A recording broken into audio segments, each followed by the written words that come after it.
Olá!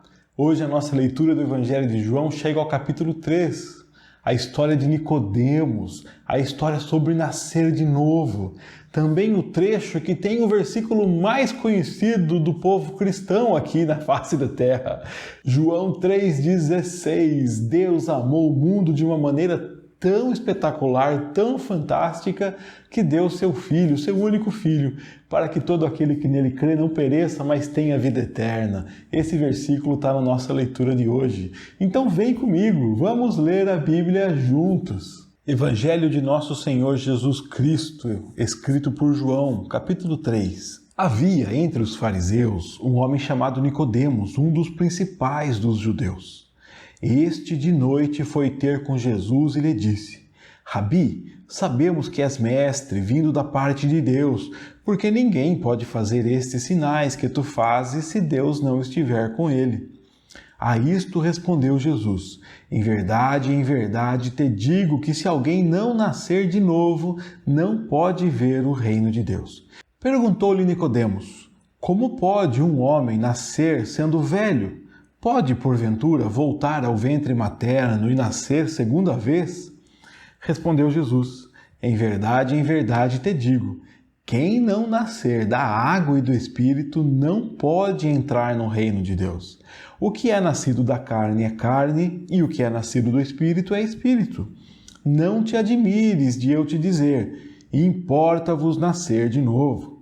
O vento sopra onde quer, ouves a sua voz, mas não sabes de onde vem nem para onde vai. Assim é todo o que é nascido do Espírito.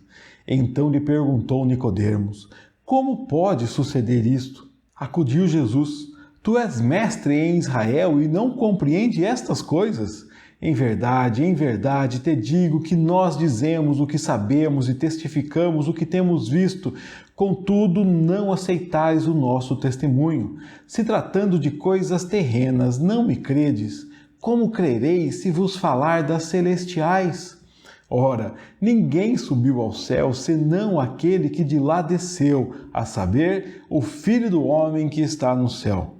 E do modo por que Moisés levantou a serpente no deserto, assim importa que o Filho do homem seja levantado, para que todo o que nele crê tenha a vida eterna. Porque Deus amou ao mundo de tal maneira que deu o seu Filho unigênito, para que todo o que nele crê não pereça, mas tenha vida eterna. Porquanto Deus enviou o seu Filho ao mundo, não para que julgasse o mundo, mas para que o mundo fosse salvo por ele. Quem nele crê não é julgado, o que não crê já está julgado. Porquanto não crê no nome do unigênito Filho de Deus. O julgamento é este, que a luz veio ao mundo e os homens amaram mais as trevas do que a luz, porque as suas obras eram más. Pois todo aquele que pratica o mal aborrece a luz e não se achega para a luz, a fim de não serem arguidas as suas obras. Quem pratica a verdade aproxima-se da luz, a fim de que as suas obras sejam manifestas, porque feitas em Deus. O Evangelho de João é marcante, principalmente por trazer longos diálogos, longas conversas de Jesus com as pessoas. E nessas conversas nós conhecemos bastante sobre os ensinamentos de Jesus, o conteúdo dos ensinamentos de Jesus. Os outros evangelhos relatam muito que Jesus ensinou, relatam muitos eventos, as passagens, o que aconteceu, mas tem pouca conversa, relativamente pouca conversa se comparado a João. João entra nas conversas, parece que você senta e assiste os diálogos, assiste as conversas, tem acesso ao conteúdo, aos ensinamentos. E aqui nós temos uma conversa muito importante, uma conversa muito conhecida, e ela nos traz ensinamentos importantes sobre o reino de Deus, sobre o novo nascimento, sobre a morte de Jesus, sobre a vida de Deus em nós. E por consequência, sobre o que fazemos, sobre que tipo de obras realizamos agora que temos a vida de Deus em nós. Então vamos olhar novamente para esse texto. O texto nos fala então de um homem chamado Nicodemos, e ele era não apenas fariseu, mas um dos principais entre os judeus. Era um homem muito importante. Nicodemos era um mestre da lei. Você conhece algum pregador, algum estudioso da Bíblia que é notável assim pelo seu conhecimento da Bíblia? Conhece alguém que sabe tudo da Bíblia, que conhece tudo do Antigo Testamento, que conhece tudo do Novo Testamento, alguém que é capaz de falar sobre as doutrinas bíblicas e explicar as doutrinas bíblicas de uma forma fantástica, alguém que é inquestionavelmente um mestre da Bíblia? Pois bem, Jesus está conversando com o mestre da Bíblia naqueles tempos. Imagine como seria hoje, imagine na sua cabeça a conversa entre Jesus e um grande mestre da Bíblia aqui dos nossos dias. A impressão que temos é que existem alguns mestres que seria até capaz de ensinar a Bíblia para Jesus, né? Tem pessoas que sabem muito realmente e nós ficamos admirados em vê-los, em ouvi-los. Pois bem, Jesus olha para o grande mestre da Bíblia, para o grande estudioso, para o grande conhecedor e vai dizer para ele: você não sabe é nada. Então vamos ver aqui como é que é esse encontro entre Jesus e o mestre Nicodemos. Nicodemos vai de noite falar com Jesus e já chama Jesus de mestre e fala: Rabi, sabemos que é mestre. E sabemos que o Senhor é mestre, sabemos que o Senhor veio da parte de Deus. Por quê? Porque ninguém pode fazer estes sinais se Deus não estiver com ele. Então, por causa dos sinais que Jesus faz, Nicodemos olha e diz: nós sabemos que o Senhor é mestre e que o Senhor veio de Deus. E Jesus, então, diante desse elogio, fala assim: em verdade, é muito verdade o que eu digo para você. Se alguém não nascer de novo, não pode ver o reino de Deus. Jesus leva esse elogio, essa consciência de Nicodemos aí de que Jesus é realmente vindo da parte de Deus. Jesus leva essa conversa para o reino de Deus e fala: não dá para ver o reino de Deus se não nascer de novo. Não é vendo sinais que você vê o reino de Deus. Não é vendo aí o que eu tenho feito que você vê o reino de Deus. Você pode ficar admirado, você pode achar interessante olhando os sinais que Deus faz. Você pode se julgar um conhecedor olhando para a história de Deus e estudando a Bíblia. Mas se não nascer de novo, não pode ver o reino de Deus. Vai ver sinais, mas não verá o reino. E Nicodemos então pergunta: como pode isso? Como pode um homem nascer sendo velho? Pode voltar à barriga da sua mãe e nascer então da sua mãe pela segunda vez? Jesus responde mais uma vez: é muito verdade, totalmente verdade o que eu te digo. Quem não nascer, não da carne, mas da água e do Espírito, não pode entrar no reino de Deus. Geralmente nessa conversa nós até pegamos aí com muita facilidade o nascer de novo, mas não prestamos atenção que as respostas de Jesus estão embasadas no reino de Deus. Se não nascer de novo, não pode ver o reino de Deus. Vai ver os sinais que você está vendo, mas o reino de Deus não verá. Se não nascer, não é da mãe, mas sim da água e do Espírito, não pode entrar no reino de Deus. Tem que acontecer um novo nascimento. E este novo nascimento não é o nascimento da carne, não é nascer da mãe, mas aqueles que nasceram de suas mães, que nasceram da carne, em algum momento da vida, tem que nascer de novo, tem que nascer de Deus, tem que receber vida de Deus, tem que nascer da água e do Espírito. E Jesus então explica que esse nascimento não é da carne, porque aquele que nasceu da carne, é lógico, mas só será espírito aquele que nasceu do Espírito. Jesus fala assim: não fique admirado de eu te falar isso, é importante, importa, tem que acontecer, você tem que nascer de novo, não se admire, porque Nicodemos estava admirado com essa resposta. Como assim, Jesus? Tem que nascer de novo? Eu conheço a Bíblia, eu conheço a história, eu conheço a teologia, eu conheço as profecias, eu conheço tudo. Agora o Senhor olha para tudo que eu conheço e fala que nada disso vale? O que preciso é nascer de novo? Isso me faz lembrar de um trecho do apóstolo Paulo, que está registrado lá na carta aos Filipenses, no capítulo 3. O apóstolo Paulo olha para a sua própria formação, olha para a sua história, olha para todas as categorizações que já deram para ele. Ele é fariseu, ele é judeu, ele estudou com Gamaliel, ele é alguém muito importante, ele é um militante da fé judaica. Mas ele diz que ele pega todas as suas categorias e considera isso nada diante do conhecimento de Jesus. Ele usa a palavra esterco, ele joga tudo aquilo no esterco, na lata de lixo, tudo que ele sabe, porque é muito mais importante conhecer Jesus. Tem uma coisa só que é valiosa para o apóstolo Paulo, e é a vida de Deus que existe nele, é o conhecimento de Jesus Cristo, é a fé que ele tem em Jesus Cristo. Paulo diz que ele pega os conhecimentos dele e joga no lixo, joga no esterco. Agora aqui, Nicodemos, que não entendeu isso ainda, Jesus está dizendo isso para ele. Jesus está dizendo que pega todo o conhecimento dele, tudo aquilo que acha que sabe e joga fora. Isso não é nada. Não é isso o importante, não é isso que importa. Não importa, Nicodemos, se você é mestre da lei, não importa se você vai aos cultos, não importa se você cumpre os rituais, nada disso importa. O que importa, o que é importante é nascer de novo. É isso que é importante. Então não fique admirado de eu falar para você que é isso que é importante. E explicando como se dá esse nascer de novo, Jesus diz: o vento sopra para onde quer. Você sabe que ele está lá, você ouve a voz dele, mas você não sabe de onde vem, não sabe para onde vai, não sabe como é que surgiu o vento, de onde vem, para onde vai, você só sabe que existe, que o vento está lá. Pois assim é todo que é nascido do Espírito.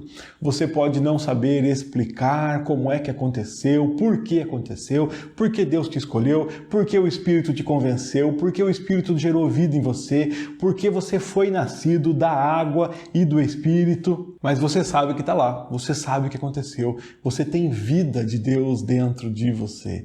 Interessante Jesus falar para Nicodemos água e Espírito, porque eu imagino que na cabeça de um mestre da lei que decorou os primeiros livros da Bíblia, ele provavelmente fará referências com o Espírito de Deus que parava sobre a água na criação. Então ele se lembrará de quando Deus faz todas as coisas, de quando Deus faz o homem e de quando Deus põe vida, sopro, espírito, fôlego dentro de homem. E o homem então se torna vida que vive. E depois Deus diz para ele: se você comer do fruto da árvore da vida, quando você morrer, vai morrer de verdade. Quando você morrer, não terá mais vida. Então a vida de Deus é vida que vive, é vida de verdade. E a consequência do pecado é morte. Morrendo, morrerás. Essa referência deve ter acontecido na cabeça de Nicodemos, e eu imagino que é isso que Deus está falando. Não adianta ter essa vida que é carne, que o coração bate, que o pulmão funciona, que tem pulsação, mas não tem vida de Deus, não tem vida de verdade. Essa vida aí, morrendo, morrerá, acabará. Vida é vida de Deus, e tendo vida de Deus, nós temos vida eterna, vida que já começou. Quando Deus me chamou, já comunicou vida ao meu coração, essa vida não acaba. Nem quando eu deixar de existir aqui, termina essa existência. Mas a vida de Deus em mim é eterna. E existe vida de Deus porque Deus gerou vida em mim. Eu nasci da minha mãe, mas nasci também de Deus. Nasci da água e do Espírito. E existe nova vida, vida eterna de Deus em mim. Depois que Jesus explica isso para Nicodemos, Nicodemos pergunta: como é que pode acontecer isso? Ele ainda não entendeu. E Jesus fala justamente isso. Como é que você, sendo mestre em Israel, não compreende estas coisas? Olha só, em verdade, de novo Jesus fala para ele, nós dizemos o que sabemos, o que testificamos, o que temos visto. E eu estou falando do que eu vi, de uma coisa que é simples, que você tem que nascer de novo e você não aceita o nosso testemunho. Você não aceita, você não entende, mesmo eu falando de coisas que acontecem aqui nesse plano, nascer de novo. Se eu falando disso, você não me crê, não acredita em mim, como é que você vai acreditar se eu falar para você das coisas do céu? Olha só, lá no céu, ninguém subiu, ninguém sabe o que acontece lá. Só sabe o que acontece lá aquele que veio de lá. Quem é o que veio de lá? O Filho do Homem que está no céu. Nicodemos, você não entende que eu estou falando de novo nascimento aqui. Já imaginou se eu tentar falar para você lá do céu que é Deus quem dá vida, como é que funciona, como que se dará a justificação dos filhos de Deus, como que eles passam a crer? Se eu te falar sobre como Deus escolhe seus filhos, como é que você vai entender essas coisas, Nicodemos? E Jesus passa a falar para ele da sua própria morte. Olha só, da mesma forma que Moisés levantou a serpente no deserto, da mesma forma, ou seja, assim, importa que o Filho do Homem seja levantado. Para quê? Para que Jesus morrerá? Para que Jesus será crucificado, será levantado? Para que todo aquele que nele crê, todo aquele que crê em Jesus, tenha a vida eterna.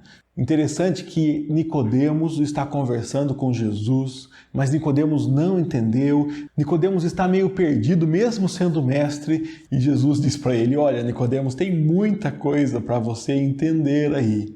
Você não consegue entender nem as coisas terrenas, quanto mais a do céu.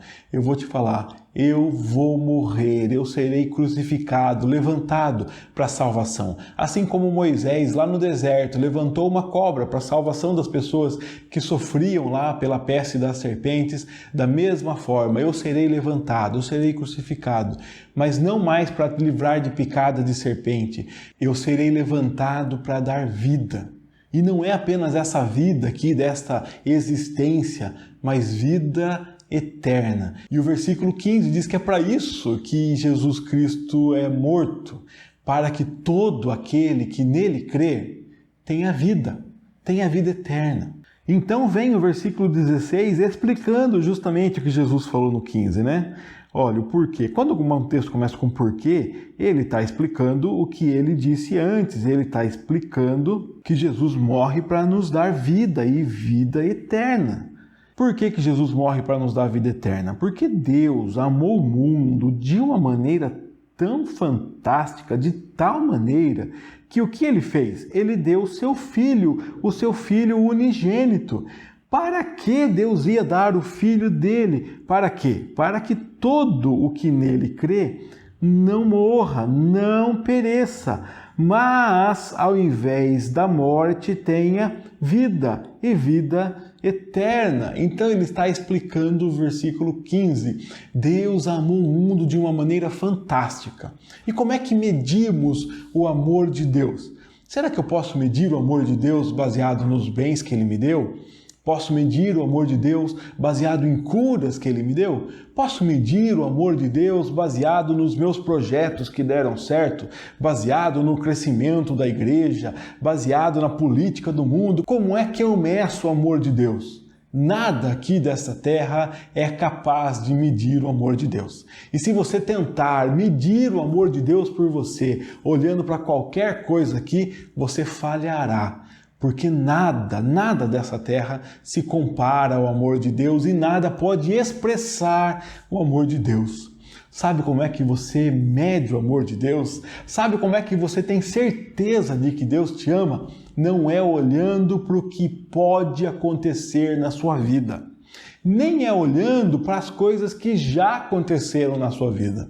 Talvez a sua vida tenha, ao contrário de tantas coisas boas que eu tenho falado aqui, talvez a sua vida tenha marcas terríveis. E olhando para o seu passado, você não vai poder medir também e chegar à conclusão de que Deus não te ama. Não é isso que revela o amor de Deus. Não são as bênçãos deste mundo, não são os sofrimentos deste mundo também.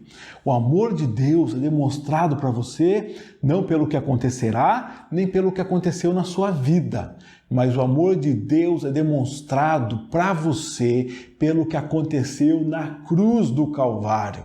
Foi justamente pela morte de Jesus, pelo ato de Deus entregar o seu Filho unigênito, santo, perfeito, puro, Deus eterno e homem sem pecado e merecedor, para morrer.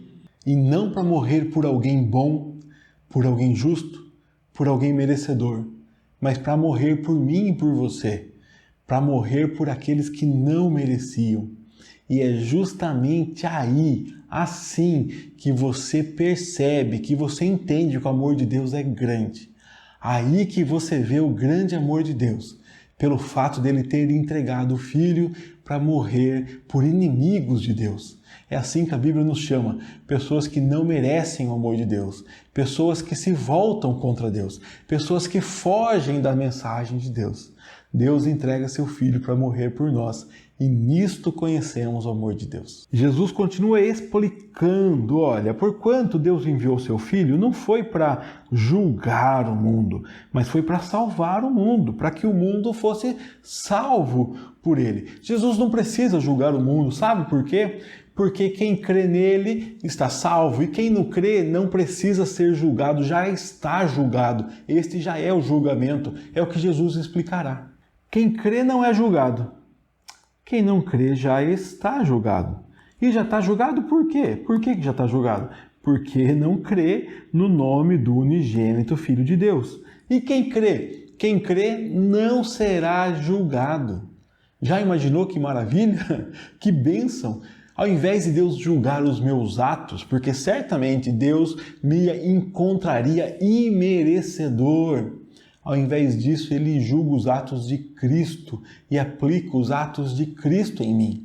Assim como falamos bastante no estudo da primeira carta de João aqui, eu morri com Cristo, então meu pecado foi punido não em mim, mas foi punido na morte de Cristo, ele me incluiu lá na morte dele. Então está considerado que o meu pecado foi pago, porque ele me incluiu.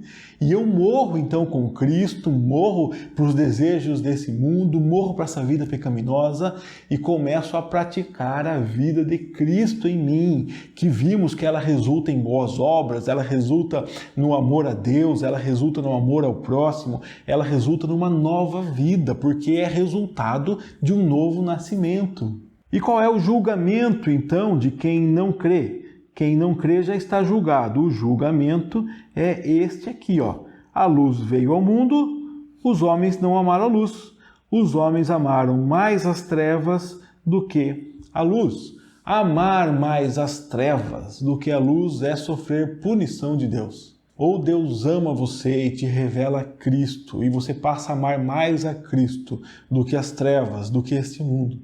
Ou não acontece isso. E se você ama mais esse mundo do que ama Deus, infelizmente isso não é demonstração do amor de Deus por você.